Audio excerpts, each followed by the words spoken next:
The Sony A7C Mark II has been my go-to full-frame camera since about November of last year, and in that time I've been able to take it with me to places like Thailand, Vietnam and Japan, and over that time I've captured over 20,000 photos with it. Now if you are familiar with the channel, you'll know I have been openly critical about this camera. I have never been its biggest fan. I've even put it up against cheaper APS-C cameras like the A6700 and concluded that overall the A6700 was the better hybrid option. But since making those videos, I've had more time to use the A7C Mark II, and I have grown to appreciate certain things it brings to the table.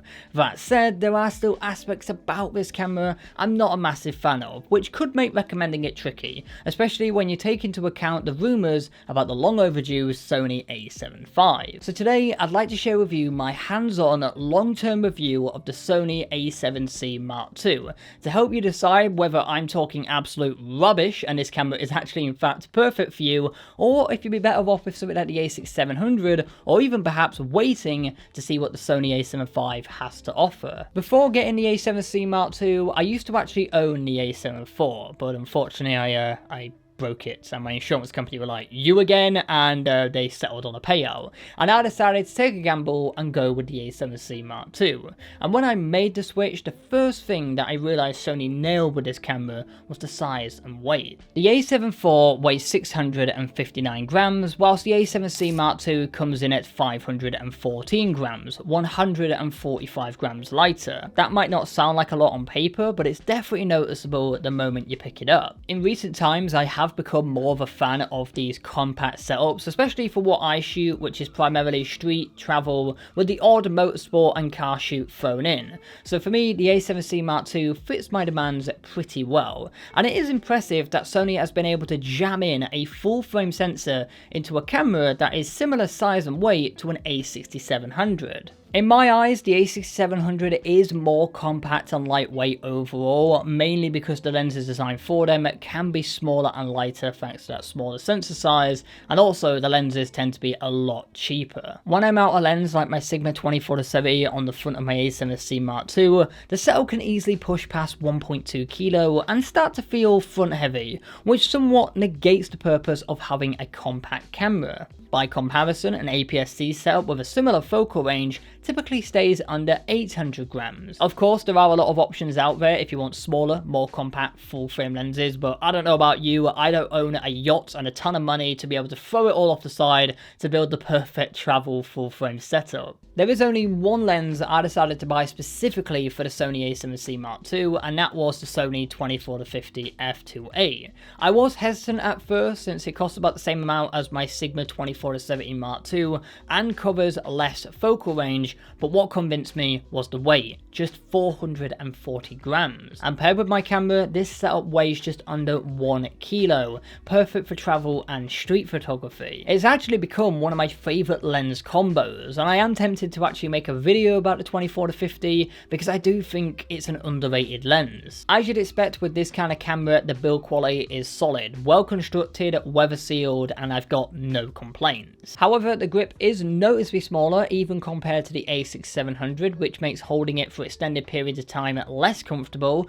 especially if you're going to be using heavier and longer lenses with it like a 70-200. I don't understand why it doesn't have the same grip as the A6700 because that grip is really comfortable. Another downside is the controls. Surprisingly, this camera has one fewer custom buttons than the more affordable A6700, and honestly, I still can't figure out why. It's also something I rarely see mentioned here on YouTube. I rely on my custom buttons to optimize how I shoot, but funny enough, I'm better optimized on my A6700 than I am with this camera. It also lacks a joystick, which I do miss coming from the A7 IV. Moving your focus point around with that was so quick and intuitive, and Sony seemed to have this recurring pattern where they remove more pro-level features with their compact cameras. I'd love to see a joystick on the A7C Mark III if they ever drop one, but I'm not going to hold my breath for that. The EVF is positioned differently compared to the A7 IV. It's off to the side, and I actually like this. Sometimes I'll use the viewfinder with my right eye and use my left one to observe the scene and anticipate a good moment to catch. It also means I don't need to have my nose pressed up against the LCD screen. Technically speaking, the EVS resolution isn't up to industry standard, and the magnification, or how big the image looks when you put your eye to the viewfinder, isn't brilliant. Plus, it's not the most colour accurate either. The same goes for the LCD, which suffers even more when it comes to resolution. Honestly, it's one aspect I really hope Sony improves in the future, because they're falling behind other brands at similar price point, and this isn't just applicable to this camera. Now, these next 2 points haven't been a massive downside for me, but I want to mention them because your mileage may vary. First, the A7C Mark II only has one SD card slot. As I said, I'm not bothered by this. For what I shoot, I don't need it. I've never found myself in a situation where I need to shoot redundancy or overflow,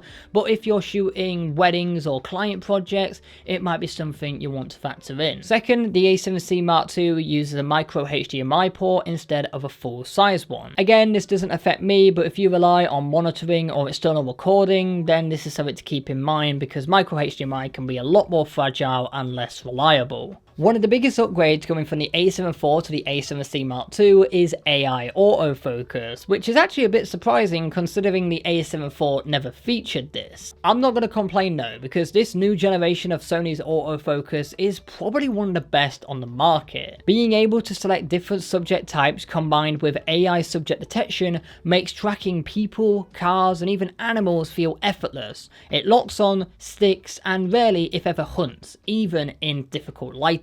It's the kind of feature that lets you focus on your composition rather than worrying about whether your shot will be in focus or if your camera will actually focus where you want it to.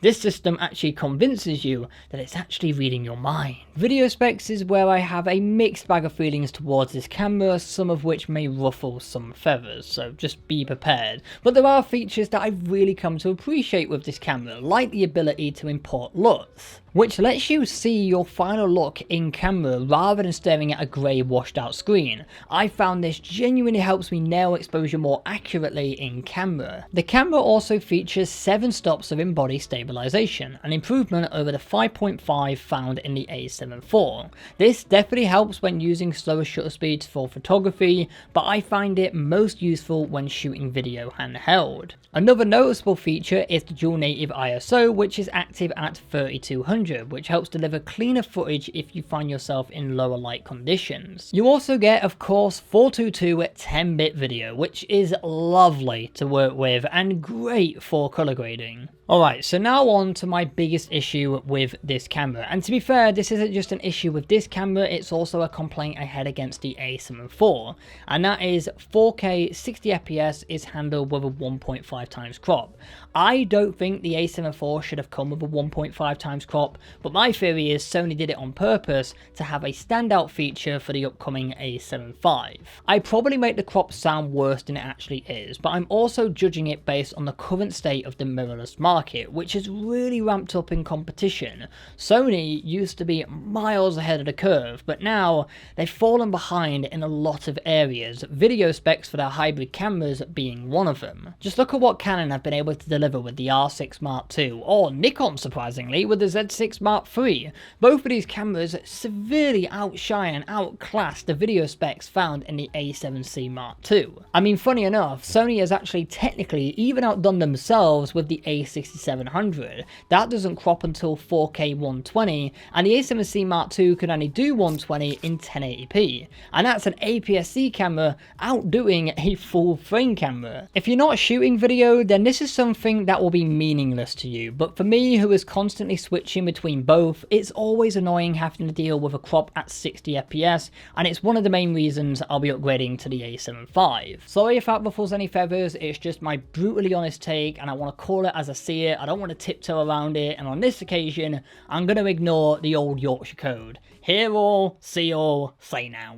it should be no surprise that the A7C Mark II is an amazing camera for photography, and on that front I have zero complaints and only praise. Hopefully the photos you have seen throughout today's video have shown you a snippet of what is possible with this camera. Of course, the camera is just a tool, it can only take you so far. Great lighting, thoughtful composition and editing play an equally important role in creating beautiful photos. I love using this camera for travel and street photography. It's also handy and easy to carry about with the right lens, and I think the compact size and weight of this camera is something I'm going to miss going back to a bigger camera, which the A7 will most likely be. So after shooting 20,000 photos, have I changed my mind about the A7C Mark II?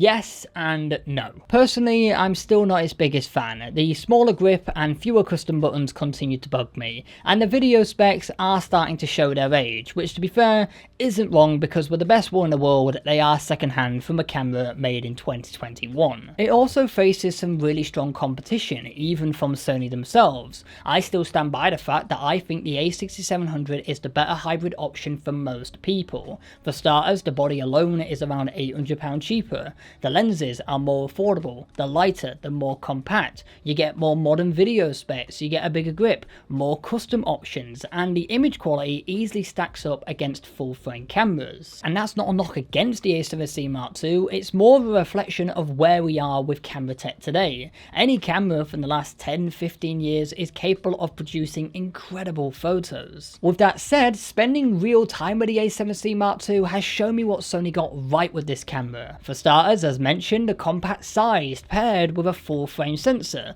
I much prefer using this camera for travel and street photography compared to when I had my A7 IV. Sony's decision to upgrade the autofocus with AI subject detection was also a smart move. The 7 stops of IBIS is a noticeable addition, especially for handheld video. I've also come to appreciate the side-mounted EVF. And while 4K 60 is handled with a crop, it's still perfectly manageable and usable in most situations. 422 10-bit remains top tier, and LUT previewing camera is something I couldn't be without now. So is this the perfect camera? For me, no, but for you, maybe. It depends on what you value and what you look for in a camera. You might look at what I've said throughout today's video and think you're speaking absolute rubbish and this camera meets my needs perfectly. Would I recommend this camera? Well, that's a tough one. For who this camera is targeted towards, I still think the A6700 would be the better option for most people. And with the A7 surely just around the corner, I would hate to see someone spend their hard-earned cash now on this camera only to have buyer's remorse when the A7 inevitably drops in about half a year or less. Hopefully. So if you are looking at upgrading from APS-C to full frame perhaps, or looking at getting your first full frame camera, my honest recommendation would be to wait. That's not to take anything away from the A7C Mark II. It is an incredible tool. I've taken some of my best photos with it and recorded lifetime moments. It's a camera that has served me well, and it will serve you well too, but I don't think it's a wise investment right now. For me, this camera has a limited shelf life. When the A7 arrives, I will be selling this camera and making the switch, so I can't in good conscience recommend this camera when I can't actually see myself owning it long term. And that right there is my long term review of the Sony A7C Mark II. I do hope this review has been helpful and insightful. If it was, hit the like button and subscribe. We are on the road to 90,000 subscribers and it would be great to have you around. I'd also like to hear your thoughts about my take. Do you agree? Do you disagree? The only thing I ask if you disagree is to keep it respectful and don't go all keyboard warrior on me. And of course, if you do have any questions, leave them also down below and I will try and get back to you. Now, just before you go, if you do want to watch my full in-depth comparison comparing the A7C Mark II to the A6700,